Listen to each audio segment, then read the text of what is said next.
और रशिया और यूक्रेन की जंग को आज 10 दिन हो गए। इन 10 दिनों में रशियन आर्मी यूक्रेन के हर सिटी में पहुंच तो गई है, लेकिन निर्णायक जीत का दावा अब तक कोई भी नहीं कर पाया है। लेकिन आज रशियन प्रेसिडेंट पुतिन ने बड़ा बयान दिया। पुतिन ने कहा कि रशियन आर्मी का पहला टारगेट यूक्रेन के मिलिट्री इंफ्रास्ट्रक्चर को नष्ट करना था। अब वो काम करीब करीब पूरा हो चुका है। अब यूक्रेन पर ऑल आउट अटैक होगा। वहीं यूक्रेन भी रशिया को जबरदस्त नुकसान पहुंचाने का दावा तो कर रहा है। आखिर 10 दिन की जंग के बाद अभी किसका पलड़ा भारी है, इस रिपोर्ट से देखिए।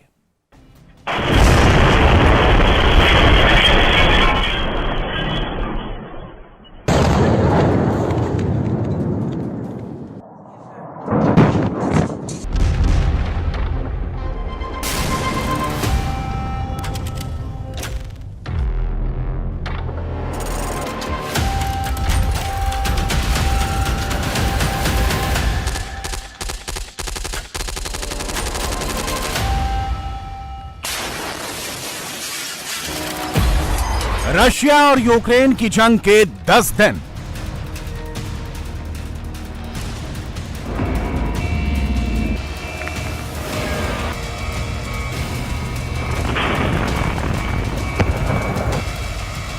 यूक्रेन कितना हुआ आउट, रशिया कितना हुआ इन।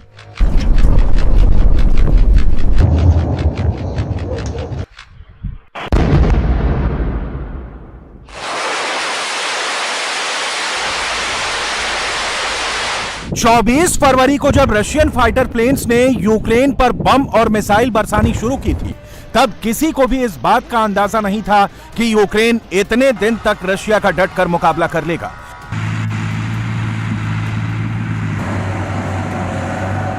मिलिट्री फायर पावर में रशिया के सामने यूक्रेन कहीं नहीं ठहरता, फिर चाहे वो एयरफोर्स हो, ग्राउंड फोर्स या फिर नेवल फोर्स। न्यूक्लियर हथियार तो यूक्रेन के पास है ही नहीं। इसके बावजूद यूक्रेन ना सिर्फ रशिया को कड़ी टक्कर दे रहा है, बल्कि उसे जबरदस्त नुकसान भी पहुंचाया है। आज ही यूक्रेनियन फोर्स ने राजधानी कीव के पास रशिया के एक अटैक हेलीकॉप्टर को मार गिराया।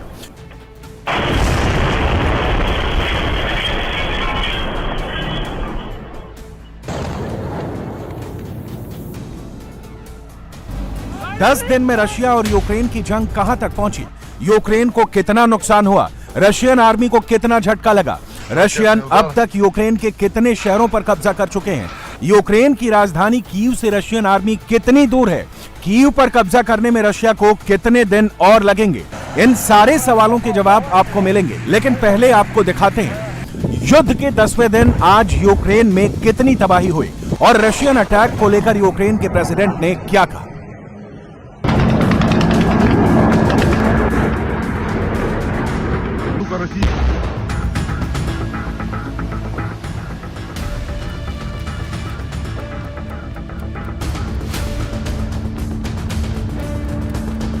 युद्ध के 10वें दिन आज रशिया ने जिस तरह यूक्रेन के अलग अलग शहरों में बम बरसाए, उससे साफ है कि रूस अब इस युद्ध को ज्यादा लंबा नहीं खींचने देना चाहता।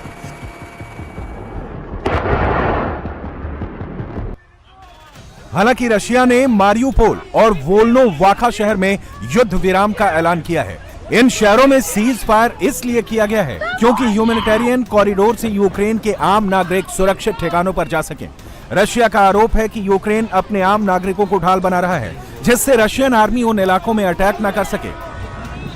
ह्यूमैनिटेरियन कॉरिडोर इसलिए दिया गया क्योंकि सिविलियंस इन इलाकों से निकल सकें और इसके बाद रशिया ऑल आउट अटैक करेगा। रशियन प्रेसिडेंट पुतिन ने आज कहा कि यूक्रेन के इंफ्रास्ट्रक्चर को नष्ट करने का रूस का टारगेट करीब करीब पूरा हो गया है। Сейчас мы слышим, что нужно сделать бесполетную зону. रशियन आर्मी ने जो पहला काम किया है वो था यूक्रेन के पूरे मिलिट्री इंफ्रास्ट्रक्चर को नष्ट करना। हथियार और गोला बारूद के गोदाम, एविएशन और एयर डिफेंस सिस्टम को करीब करीब डिस्ट्रॉय कर दिया गया है। इसके साथ ही मैं एक और बात कहना चाहता हूं, अगर किसी भी देश ने यूक्रेन के ऊपर नो फ्लाई जोन बनाने की कोशिश की तो इसे रशिया के खिलाफ माना जाएगा और उसी हिसाब से जवाब दिया जाएगा। हमें इस बात से कोई मतलब नहीं होगा कि ऐसा करने वाला देश किस संगठन का सदस्य है। Будем рассматривать их как участниками военного конфликта. И уже все равно, какими там... पुतिन की बात में दम तो है। रशियन आर्मी ने कीव, खार्किव, खेरसोन, ओडेसा जैसे बड़े शहरों में यूक्रेन के मिलिट्री इंफ्रास्ट्रक्चर को काफी हद तक तबाह कर दिया है। यही वजह है कि आज रशियन आर्मी ने खार्किव की बजाय इरपिन और बेलास केरवा जैसे शहरों पर हमला किया। रशियन फाइटर प्लेन्स ने इरपिन शहर पर बम बरसाए।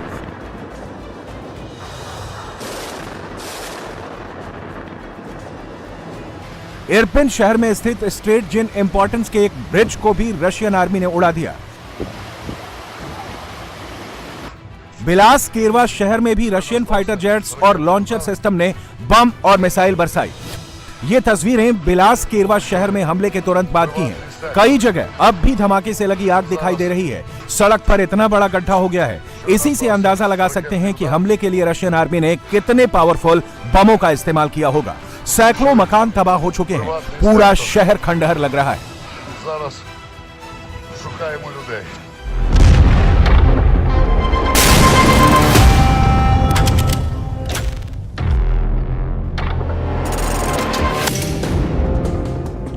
चेर्निहिव शहर में भी रशियन एयरफोर्स ने जमकर बमबारी की है, जिससे इस शहर के फ्यूल टैंक और कुछ महत्वपूर्ण इमारतों को काफी नुकसान पहुंचा।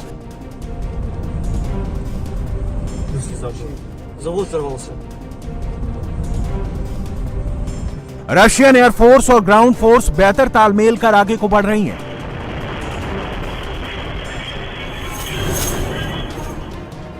रशियन एयरफोर्स के फाइटर प्लेन बम और मिसाइल बरसाकर यूक्रेन की सेना के प्रतिरोध को खत्म कर रहे हैं और ग्राउंड फोर्स अपने टैंक्स को लेकर आगे बढ़ रही है। ये जो रूसी टैंकों का काफिला देख रहे हैं, वो चेर्निहिव शहर से कीव की तरफ बढ़ रहा है। रशिया के दर्जनों टैंक तो राजधानी कीव की तरफ तेजी से बढ़ रहे हैं।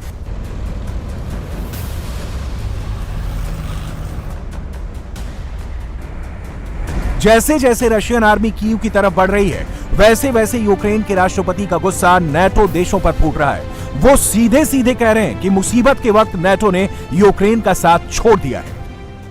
наших дітей, житлові квартали, церкви, школи. नेटो एक बहुत ही कमजोर संगठन है। पिछले 10 दिन से हम जंग लड़ रहे हैं, हमारे शहर बर्बाद हो गए हैं, बच्चे मारे जा रहे हैं, स्कूल और चर्चों में बमबारी हो रही है, लेकिन नेटो यूक्रेन के एयर स्पेस को बंद नहीं कर रहा है। नेटो कह रहा है कि अगर यूक्रेन का एयर स्पेस बंद किया गया तो रशिया पर हमला करने जैसा होगा।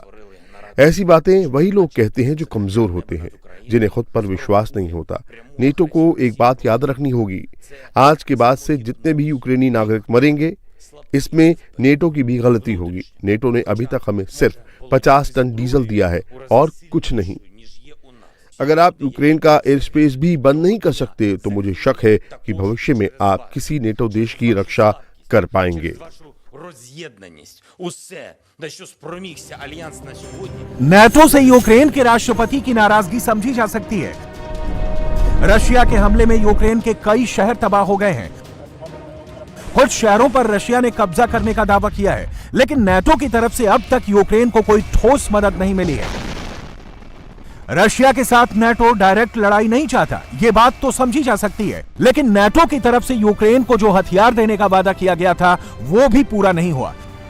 इस बीच रशियन आर्मी लगातार आगे बढ़ती जा रही है। यूक्रेन के हर बड़े शहर में रशिया के सैनिक पहुंच चुके हैं। इंडिया टीवी हर वक्त हर जगह डाउनलोड करने के लिए सर्च करें India TV news Google play store या ऐप स्टोर पर।